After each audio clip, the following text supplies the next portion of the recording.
Boa noite, olá, boa noite para quem é da noite, bom dia para quem é do dia e boa tarde para quem é da tarde. Eu entrei mais uma vez de modo súbito porque eu queria falar com o pessoal do RH. Tem alguns amigos aí de plantão do RH. Laís, vamos lá, bem-vinda.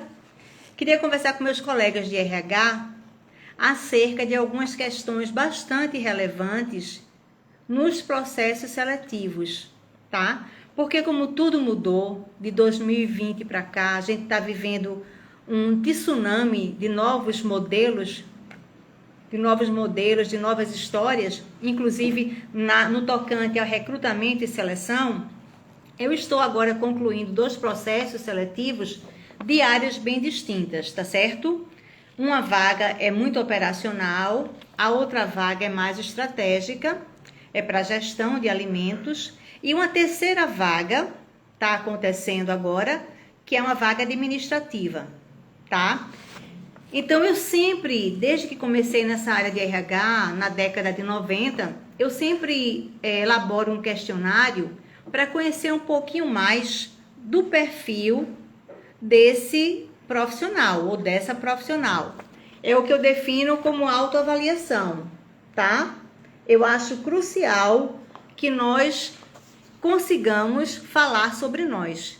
Quem somos nós? Qual é a nossa expectativa? O que é que nos faz bem? O que é que nos incomoda? Qual o diferencial competitivo que eu tenho? Por que eu devo ser contratada?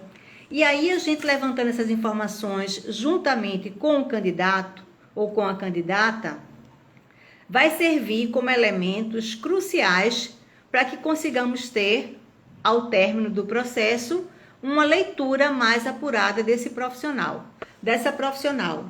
E eu lembro que em 2006, quando ainda fazia parte da Cato Pernambuco, né, faz um bom tempo, alguns de vocês estavam ainda no ventre da mãe, talvez, 2006, né?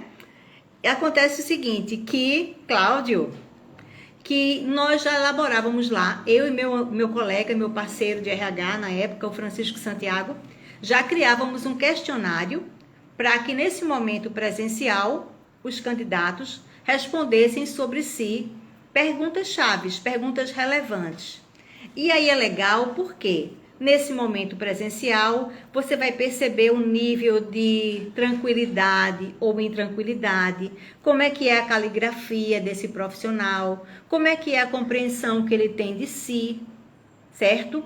E aí eu trouxe para vocês algumas questões que eu aplico desde aquela época, 2005, 2006, e que são extremamente atuais e que nos convidam a reflexão profunda. Dentre elas tem essa daqui, gente. Descreva a si mesmo. Quem é você? Tá? Suas aspirações, suas qualidades, suas limitações. Falar um pouco de você no seu ponto de vista. Essa questão é pano para as mangas. Essa questão diz muito do autoconhecimento, que é justamente um quesito mais que nunca relevante, é nós conhecermos sobre nós. Aí alguém pode falar, quem sou eu, Cérlica? Não sei falar sobre mim, não sei dizer sobre mim. Eu tenho que saber falar sobre mim, eu tenho que me definir, que me conceituar, porque senão eu não consigo entender a dimensão maior do processo, porque tudo começa na gente. Quem sou eu, né? O que é que me define? As coisas que eu gosto, não é? Certa vez eu fiz uma dinâmica numa empresa, na qual eu fiz parte também por um tempo, como RH estratégico, e eu perguntei, eu pedi aos candidatos que colocassem, eu ofereci papel ofício, lápis, canetas e hidrocores e giz de cera. Eram 5 candidatos para uma vaga para gestor de marketing, tá? Aí eles falaram um pouco sobre eles, a expectativa da vaga, falamos salário e as questões também inerentes ao cargo e pedi para que eles se apresentassem para nós numa folha de papel usando aqueles recursos, que eram lápis, hidrocores, giz de cera.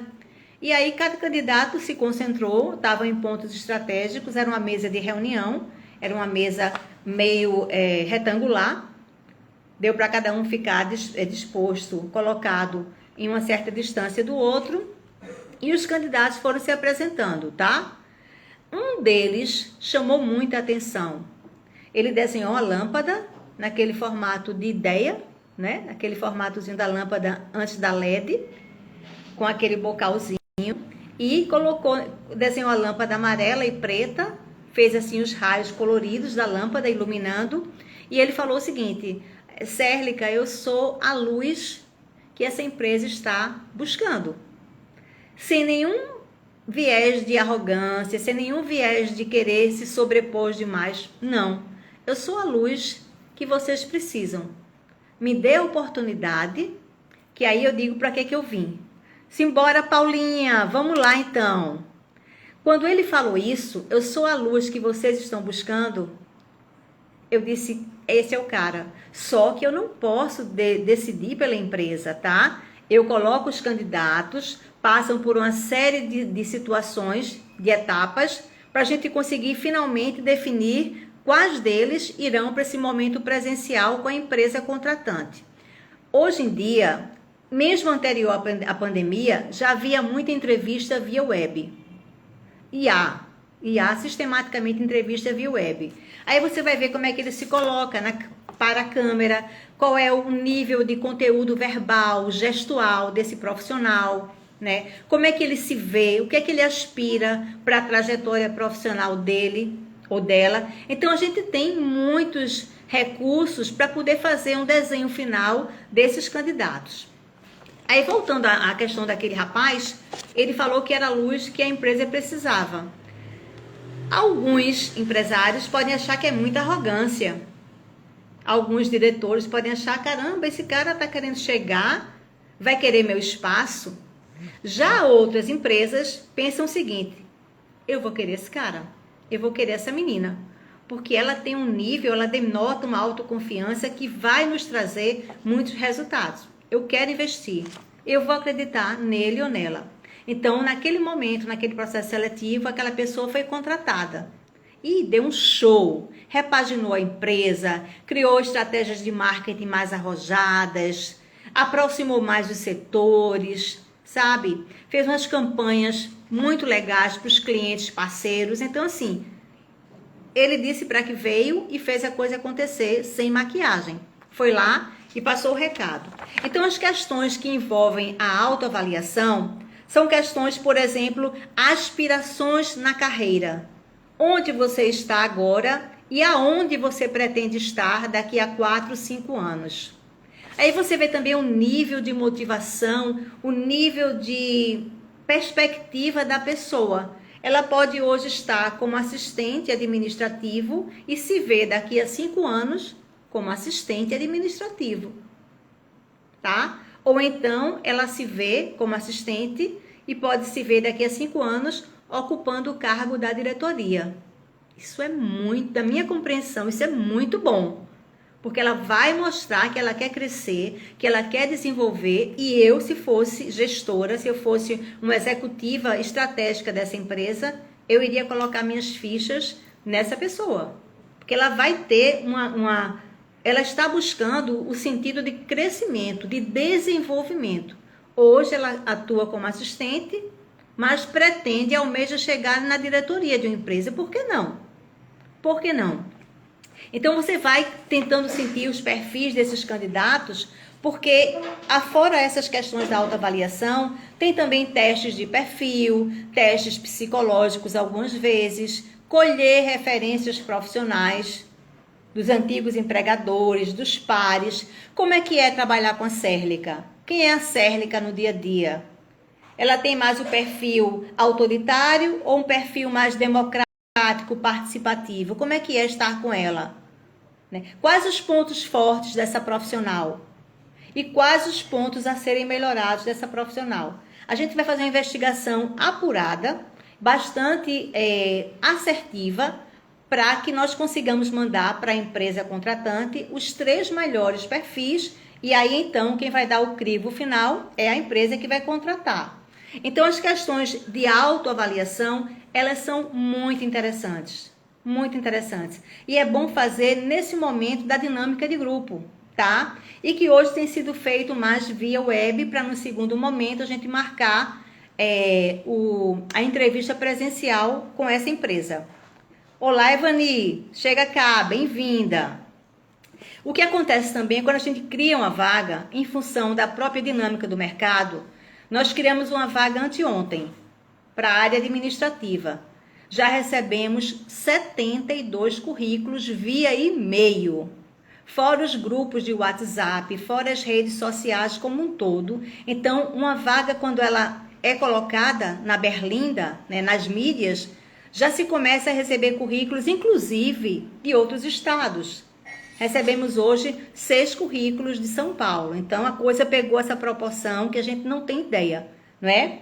Aí, voltando para a autoavaliação, a gente pergunta também ao candidato pelo menos 3 resultados relevantes que ele tem ou que ele produziu no último emprego, na última empresa. O que é que você fez de relevante que você sente que foi um diferencial para o seu desempenho nessa empresa, não é? E ele pode enumerar, tá certo? Colocar alguns aspectos relevantes que ele fez, que ele produziu na empresa ou na empresa que ele trabalha atualmente, porque também tem isso.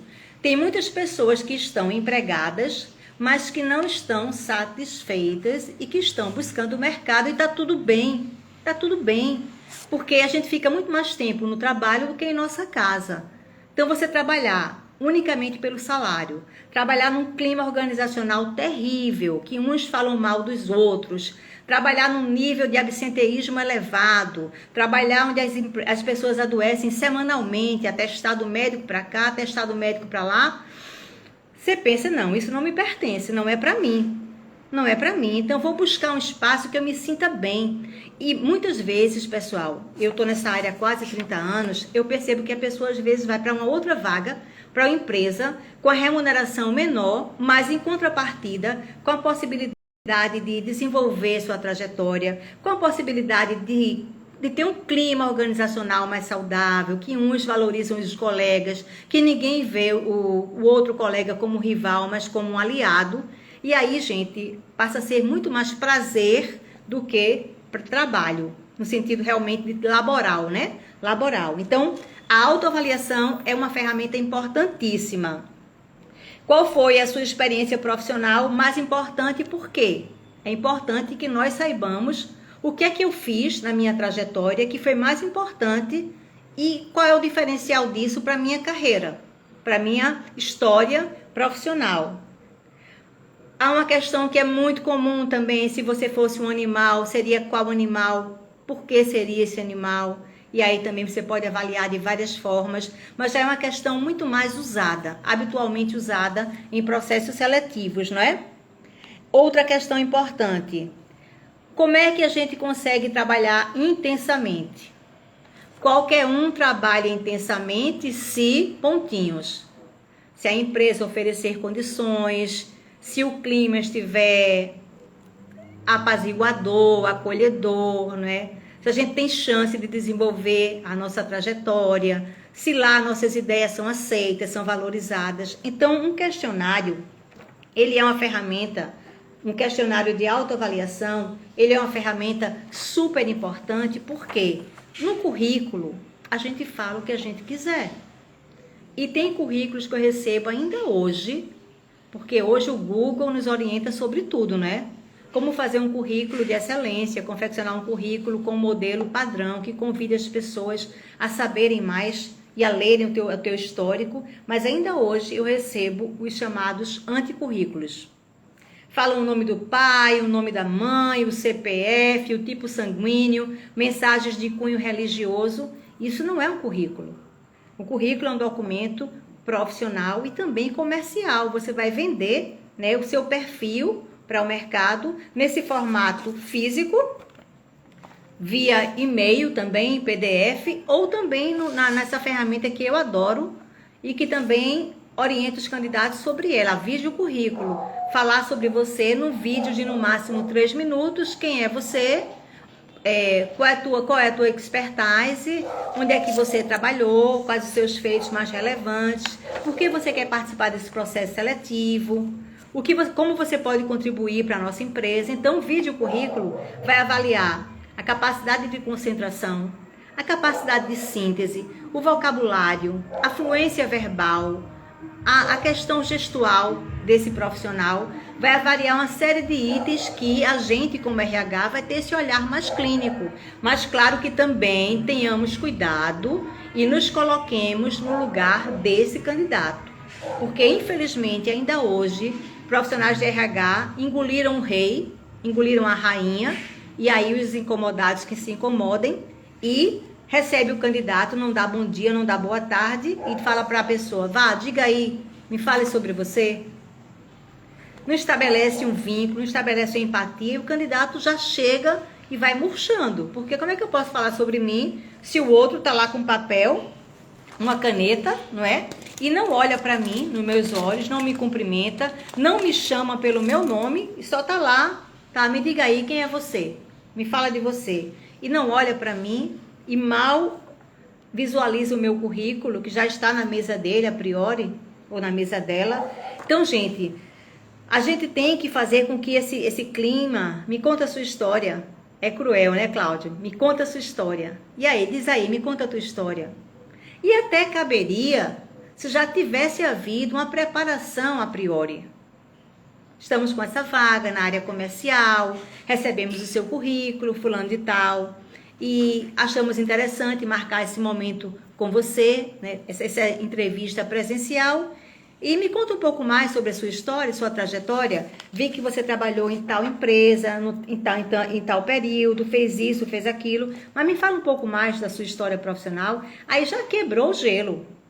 Já é diferente, né? Agora você chegar e já o outro te abordar aí. Diga aí. E aí, me diga aí, conta a tua história.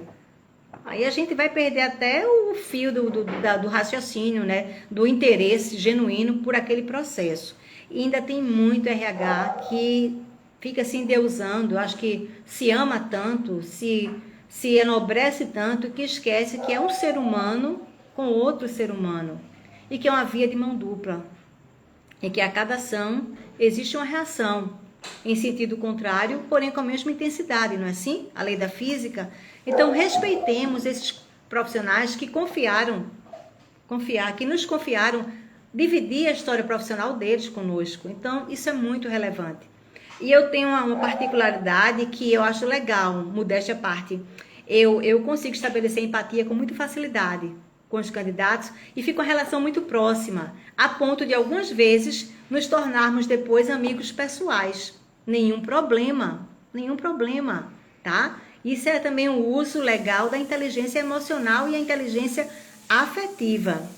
Fazer o candidato esperar 2 horas além... Sim, bem lembrado, Cláudio.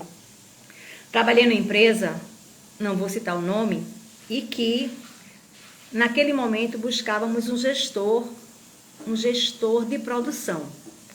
Foi agendado com o candidato às 9h30 da manhã. Anos passados. E aí, então, eu avisei ao diretor da empresa, senhor fulano, amanhã pela manhã às 9h30, estaremos com fulano de tal para entrevista presencial para a vaga de gestor de produção. Tá, tudo bem, Cérlica, tá agendado. No dia combinado, o candidato chegou vestido a caráter, muito elegante, muito tranquilo, chegou às 9h15, nem chegou muito antecipado, nem chegou assim, Cláudio, amigo de infância, bem-vindo, meu querido. Chegou no intervalo de tempo legal, porque se 15 minutos antes é o que a etiqueta sugere, né? Então ele chegou, a moça da telefonia, da recepção me avisou, a nossa recepcionista avisou, Cérlica, chegou tal pessoa para entrevista com o senhor fulano. Eu disse, pois não. E aí passei o ramal para o senhor fulano e ele disse, tá, estou descendo. Aí, 10 horas, ele não desceu. E 9h30 seria entrevista com esse profissional. 9h30, ele não desceu. Bem-vinda, meu amor, minha amiga e irmã. E o candidato lá esperando, elegante, bem vestido, né, compenetrado, leu uma revista, leu outra. 9h40, Ele não desceu. Aí eu interfonei para o diretor. Senhor fulano, já são 9h40. O candidato chegou, está aqui à sua espera. O senhor marcou às 9h30. Ah, estou descendo. Gente, 9h50, este diretor não desceu. Então, eu já tinha oferecido água para esse candidato, já tinha oferecido outras revistas, pedi mais um tempo, que ele estava ocupado.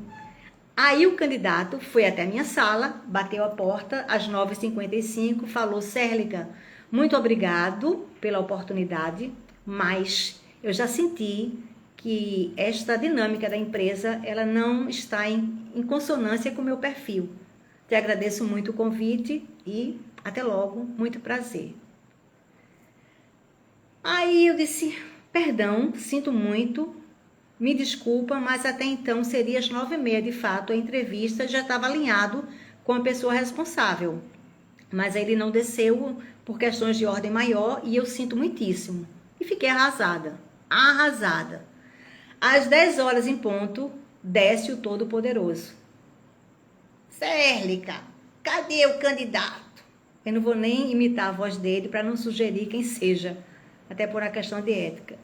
Eu disse: mas, senhor fulano, ele foi embora. Mas como ele foi embora? Ele não quer trabalhar não, é? Ele quer trabalhar sim, tá? Mas numa empresa que responda e que entenda o espaço do outro. Porque o senhor marcou com ele às 9h30. São 10h. E o mundo não gira a seu redor. Aí ele me olhou assim. Então, as pessoas também têm outros compromissos. E digo mais, ele salientou que já conseguiu avaliar a empresa nesse curto espaço de tempo e que essa empresa não caberia a ele. Mas não é possível um negócio desse? É possível um negócio desse. Essa empresa não cabe ele. Eu já estava por aqui e também não cabe a mim. Aí foi minha deixa para também pedir para sair. Porque assim, como é que eu posso trabalhar num ambiente, gente, que as pessoas têm medo do diretor? Ele me falou uma vez: Cérlica, por que as pessoas vêm até mim e passam mal? Eu fui até a sala dele e quem ia até a sala dele tinha taquicardia, sudorese, respiração ofegante. Aí ele me perguntou: Cérlica, eu estou aqui encucado. Eu disse: o que é que tá vendo, seu fulano? Por que quando a pessoa vem para cá, ou logística, ou operações, ou o pessoal do administrativo vem para cá e passa mal? Aí eu disse: eu posso responder? Aí ele disse: por favor. Eu disse: olha, porque o senhor inspira medo. Aí ele olhou assim para mim: como é? O senhor inspira medo. O senhor não dá bom dia quando chega, fica na sua redoma de vidro, não fala com ninguém, não toma um café da manhã no refeitório, que por sinal a comida era péssima. A gente conseguiu a duras penas colocar uma alimentação no formato mais self-service, né? Claro que só uma proteína para cada prato, isso aí é claro. Mas arroz e feijão bastante, porque produção trabalha muito, né? Tinha um turno de 5 às 14 horas e o outro turno das 14 horas às 22. Então a sua pessoa inspira medo. Mas é danado, né? Como é que a senhora fala comigo assim? Eu digo: o senhor perguntou, eu estou respondendo. Vir até a sua sala é vir para uma forca. Não é um ambiente convidativo. Aí nesse momento eu lembro que ele estava tomando um cafezinho, aí o cafezinho derramou no notebook, foi aquela confusão toda, eu queria limpar. Não, deixa que eu limpo, deixa que eu limpo. Pense sobre isso, senhor fulano. O senhor não cumprimenta, não sorri. O senhor acha que as pessoas estão à sua disposição porque o senhor remunera essas pessoas e está tudo certo. Não está tudo certo, não. As pessoas que trabalham aqui, na produção inclusive, deveriam ser tratadas a pão de ló, porque elas é que trazem o resultado financeiro para essa empresa. E estão lá, no chamado nome feio, chão de fábrica. Eles estão lá, produzindo para o senhor. E o senhor tem esse padrão de vida, graças também a esse operacional que o senhor sequer sabe quem são, sequer sabe sobre eles, sequer oferece uma cesta básica. Enfim, gente.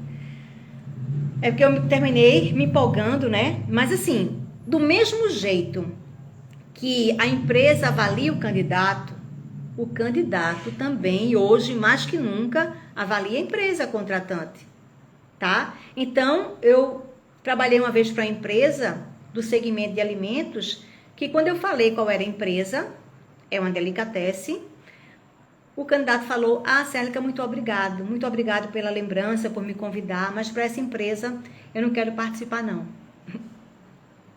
E com toda razão, porque era empresa familiar, é uma empresa familiar, os donos tinham conflitos entre eles sistematicamente e trocavam palavras de cunho, sabe, agressivo e pornofonia. Então, assim, quem vai querer trabalhar num ambiente que o próprio sanitário é próximo à cozinha? É ao lado da cozinha. E não tem uma porta que feche com segurança. E não tem torneira dentro do sanitário. Então, como é que eu vou lavar as mãos na pia que se faz a comida? Então, as pessoas conversam entre si. Então, tem empresas que estão aí no ranking de melhores empresas para se trabalhar. Isso é ótimo, né? O GPTW, Great Place to Work. Isso é muito bom. Mas também tem empresas que estão quase assim fechando, porque o clima não existe, o regimento interno não funciona, missão, visão, valores também não acontecem. E aí ninguém vai trabalhar para morrer, vai? A gente vai trabalhar para viver, para desenvolver, para valorizar a nossa estima, para poder aprender também, porque ninguém sabe tudo. Mas trabalhar para morrer não dá. E eu terminei mudando o foco, porque a nossa conversa seria mais sobre a questão da autoavaliação, do conhecer a ti mesmo, não foi?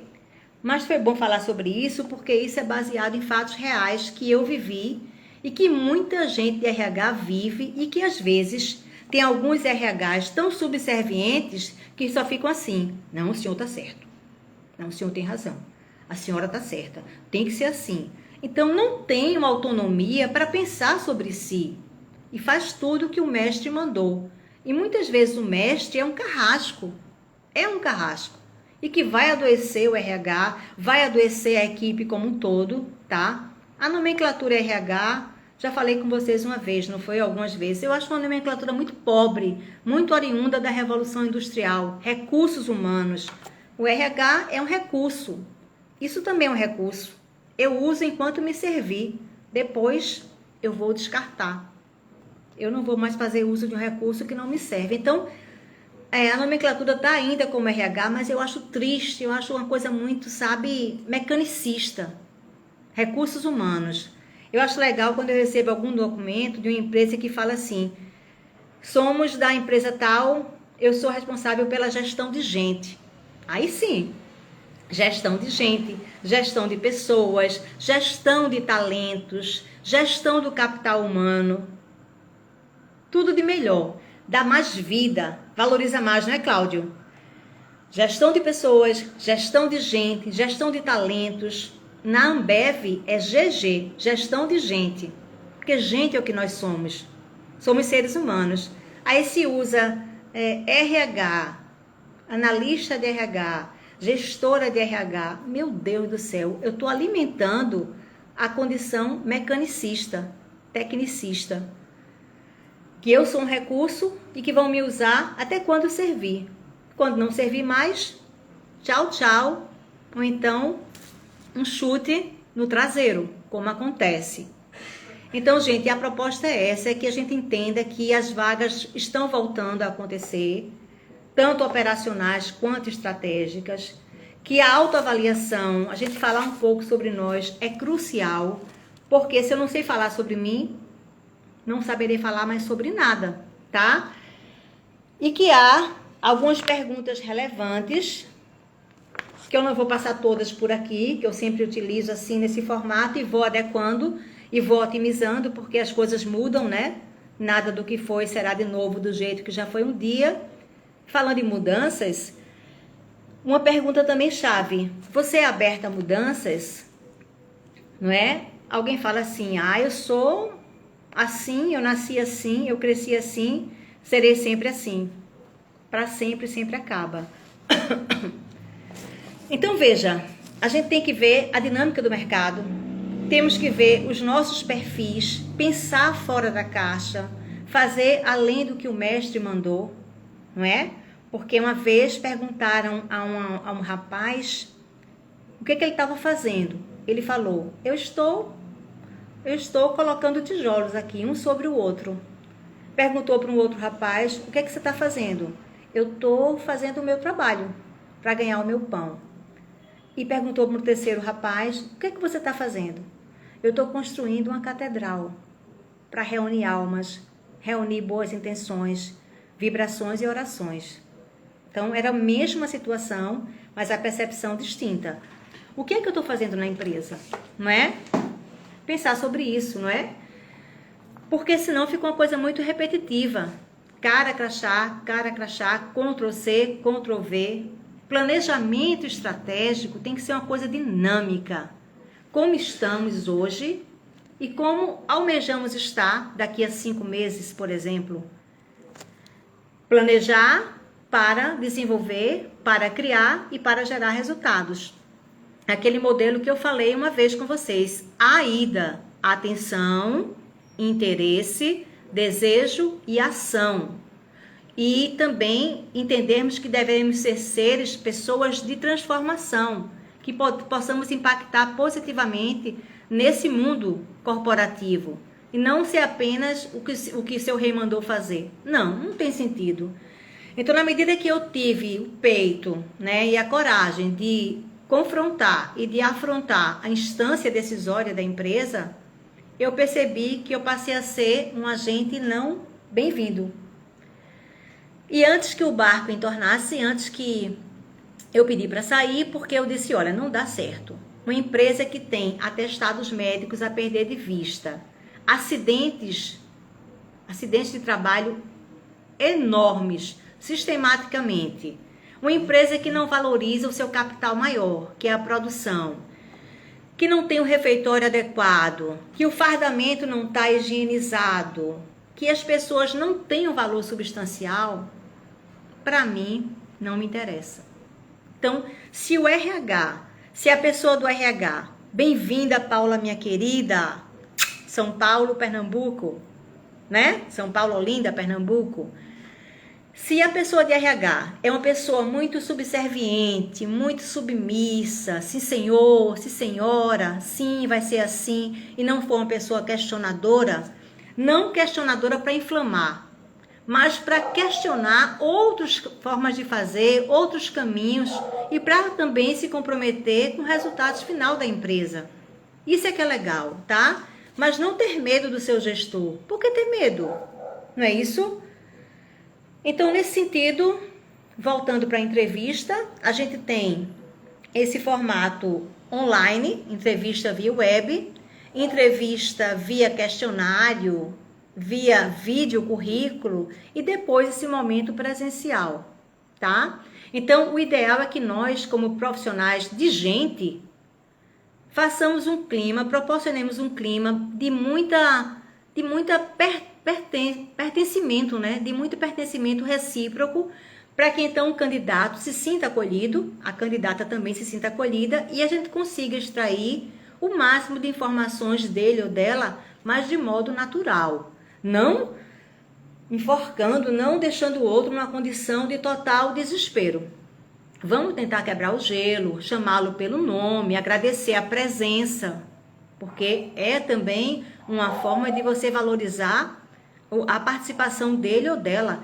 E ao término do processo seletivo, agradecer aos que participaram e que não foram selecionados e prestigiar, parabenizar aquele ou aquela que vai ser contemplado, tá? E isso aí eu faço, modéstia à parte, com muito carinho, porque o que me move é justamente o afeto. O afeto é uma coisa que eu tenho em mim, não é à toa, né, Cláudio? Cadê Cláudio Ramos? Que nós temos grupos de nossa infância, grupos da nossa adolescência, a gente se vê em alguns momentos presencialmente. Então, assim, afeto é o que me move e eu pago o preço. Se não tiver bom, eu peço para sair, como eu tinha feito e como agora eu tenho feito também, trabalhando para mim. Porque eu sei das minhas competências técnicas, das minhas competências afetivas e emocionais, minhas habilidades, minhas atitudes e claro que a minha ideia é que o cliente final que me contrata, ele se sinta satisfeito, se sinta realizado com os meus serviços e logicamente me chame mais uma vez, mais 2 vezes, mais 3 vezes. Cláudio Matos, o melhor som que escutamos é o nosso nome, né? Então, olá, Cláudio, tudo bem? Foi fácil você chegar até aqui? Como é que foi o deslocamento? Tá tudo bem? Sinta-se à vontade, quer uma água? Proporcionar um clima de acolhimento, mas sem ser uma coisa de fachada, porque a fachada a outra pessoa percebe.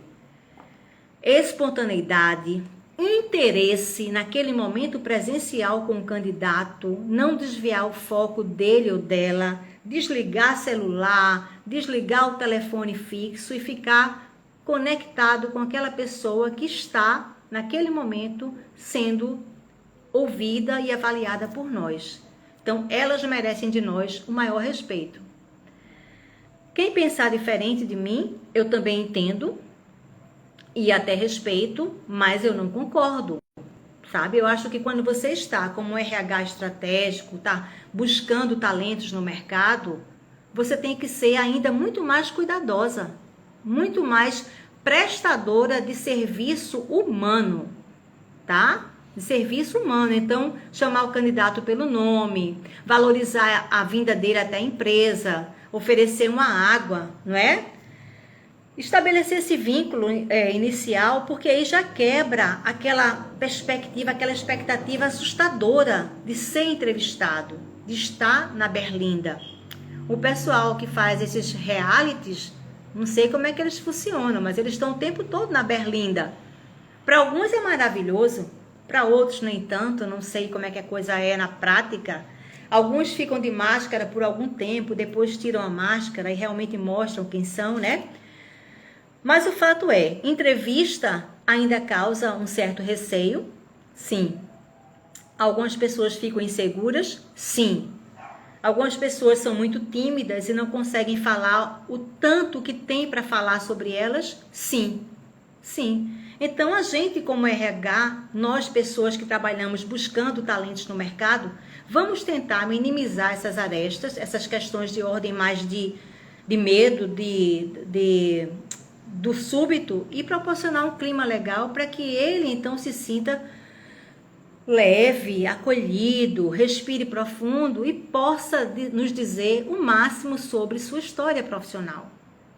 Clima mesmo amistoso, leve, sem muita, sabe, hierarquia, sem muita posse, ninguém é dono de nada. Alexandra, vamos lá então. E é isso, sabe? A gente tem que trabalhar com pessoas, até porque nós somos seres humanos. E a nossa humanidade foi colocada à prova agora, com essas questões todas, né? De micropartícula, de pandemia. Então, ou nós nos tornamos humanos agora de verdade, ou a gente não vai conseguir ser humano nunca mais. Esse negócio de primeiro eu, segundo eu, você ligar para alguém, sabe com quem você está falando, minha filha? Eu só lamento, só lamento. A nossa humanidade, ela até deveria estar, pelo que nós estamos vivendo, muito elevada. O outro, mais que nunca agora, tem um valor substancial em nossas vidas e tem e deve merecer de nós todo o respeito, tá? Se é um candidato a uma vaga, se é um gestor, se é um colega de trabalho, se é um subordinado, se é um passante na rua, um pedinte, eles merecem de nós o máximo respeito, porque essa provação, essa tempestade, ela veio mostrar que a vida é um flashzinho, uma velinha acesa, um sopro, pode apagar a qualquer momento. Ou a gente se humaniza, ou a gente não se humaniza. Alexandra quer falar alguma coisa aqui? Ao vivo, vamos lá, a gente pode conversar. Então a ideia é essa, a gente não pode ficar achando, porque às vezes a pessoa do RH, ela própria, até por autoafirmação talvez, ela se sente a dona do pedaço, ela ou ele, né? E aí ele estabelece uma relação muito formal com os colaboradores. A vela está acesa, só não sabemos o tamanho do toco. Isso, Cláudio, a vela está acesa, né? Mas ninguém sabe o quanto de tempo nos resta. Beleza. Então a ideia é essa, Alessandra e Cláudio, Tânia Menezes também. Vamos seguindo, Paulinha, São Paulo. A ideia é essa, que na entrevista de emprego deve ser uma via de mão dupla. Venha a nós e ao vosso reino. Ou seja, você, como empresário, tem a vaga e o colaborador tem as competências. Se isso aí casar, ficar muito alinhado, perfeito, bingo! Vamos investir nessa nova contratação. Mas se ficar alguma dificuldade, se ficar alguma situação não muito bem esclarecida, vamos buscar mais profissionais, tá? Quanto às questões que eu aplico na autoavaliação, acho que eu me alongo demais, não é? Peço até perdão. Podem me chamar depois no direct, que eu coloco para vocês alguns questionários que eu faço sistematicamente, que dá uma resposta muito boa no tocante à compreensão de si, no tocante à congruência, porque às vezes você fala uma coisa no currículo e você é outra coisa, né? Fala de experiências tais que não aconteceram de fato. Então a gente tem que tentar alinhar as informações para não haver deformações, não é assim? Então, gente, eu agradeço muito o espaço que vocês estão disponibilizando para mim, para a gente trocar essa conversa rápida, e também me coloco à disposição nas questões de ordem de etapas do processo seletivo, tá? Se quiserem saber um pouco mais sobre isso ou fazer uma live sobre isso, a gente vai trabalhar essas questões. Mas lembremos, gente é pérola rara. Se eu não quero ser tratado de uma forma indiferente, eu não vou dar isso para o outro. Quem quer que seja esse outro. Então, a gestão humanizada está em alta. Eu vou estar agora, semana que vem, salvo engano, no município, para trabalhar com os servidores locais lá desse município, uma gestão servidora e humanizada. Porque muita gente que se intitula chefe trata os subordinados, trata a equipe como serviçais, como escravos, né? E a gente tem que buscar o humano que reside em nós, porque nós somos seres humanos, seres de afeto, de interesse genuíno, de reciprocidade. Então, fui convidada agora por uma prefeitura para trabalhar com os servidores da ação social. Olha que coisa interessante. A humanização nas relações. Olha que interessante. É mole ou querem mais? Né? Ação social, você trabalha com essa perspectiva do cuidado, com o zelo com as pessoas, com a comunidade. E mesmo assim, há profissionais dessa secretaria e de outras tantas que não conseguem ainda, não conseguiram ter esse comportamento de pessoa humanizado. Então, vai ser trabalhada a humanização nos serviços públicos. Vai ser pano para as mangas, viu? Aí a gente vai perceber aquele que é mais chefe, autoridade, chefe austero, aquele servidor que é mais boa praça, que é um líder servidor, que é o que abraça a equipe, não é? A gente vai sentir, vai ter um termômetro desses comportamentos, dessas questões humanas inerentes a todos nós, mas que são necessárias serem trabalhadas, porque senão ninguém merece trabalhar para morrer. A gente trabalha para viver. Assim eu penso e eu acho que vocês também, tá? Quanto ao material de apoio que eu utilizo, eu posso sim dar algumas dicas para vocês, dividir com vocês, porque eu entendo que quanto mais se divide, mais se multiplica. Eu não acredito em profissionais que guardam o conhecimento só para si. Esconde dos demais, guarda, não quer dividir e não quer partilhar. Eu sinto que é uma pessoa extremamente insegura e incipiente com ser, sabe? Eu acho que é alguém que não tem domínio da sua capacidade técnica e guarda só para si. Eu gosto muito de dividir o meu saber e aprender com os outros saberes. E a gente vai compartilhando, né? Porque 1 mais 1 é sempre mais que 2, não é isso? E vamos precisar de todo mundo, gente, para banir desse mundo a opressão. Então, gestão de gente, vamos partilhar conhecimento, vamos trocar, vamos aprender, vamos ensinar, vamos estudar, vamos ler, vamos dividir, multiplicar, vale todas as expressões geométricas, aritméticas, né? Menos subtrair. E até subtrair de sabores, subtrair conflitos, subtrair mal-querer. Aí tudo bem. Mas no restante é buscar o humano que existe em cada um de nós. Até aí tá claro? Tá oi, tá vivo, tá tim. E eu me coloco à disposição, tá certo? Alguém quer falar agora? Tânia Menezes, Alexandra, Paulinha. A minha fala ficou clara para vocês, porque senão a gente faz um novo momento e a gente vai trocando figurinhas por aqui. Porque a arte da vida consiste em fazer da vida uma grande obra de arte. Combinado? Fiquem bem, bom descanso, bons sonhos, boa noite. E meus candidatos para a entrevista de amanhã, presencial, eu vou convocá-los por telefone, tá? Ainda hoje, porque o tempo agora mudou. Pode ser de tarde, pode ser de noite, pode ser de manhã. Só não vou invadir a madrugada de vocês, tá certo? Carpe noctem. Aproveitem a noite, bom descanso e gratidão. O humano que existe em mim saúda o humano que existe em vocês. Tá claro? Ótimo então, Evani. Vamos seguindo, gente, todos juntos. Mentalização boa. Muitas coisas boas virão. Depois da tempestade sempre vem a calmaria. E agora, mais que nunca, estamos renascendo. Antes de renascer para o mundo, vamos renascer para nós. Tá? Isso é importantíssimo. E uma boa noite. Gratidão, gratidão. Até breve, tá? Vou salvar a live. Se alguém quiser assistir depois, vamos lá, dividindo, multiplicando, somando e subtraindo as coisas que não nos acrescentam. Beijos, boa noite.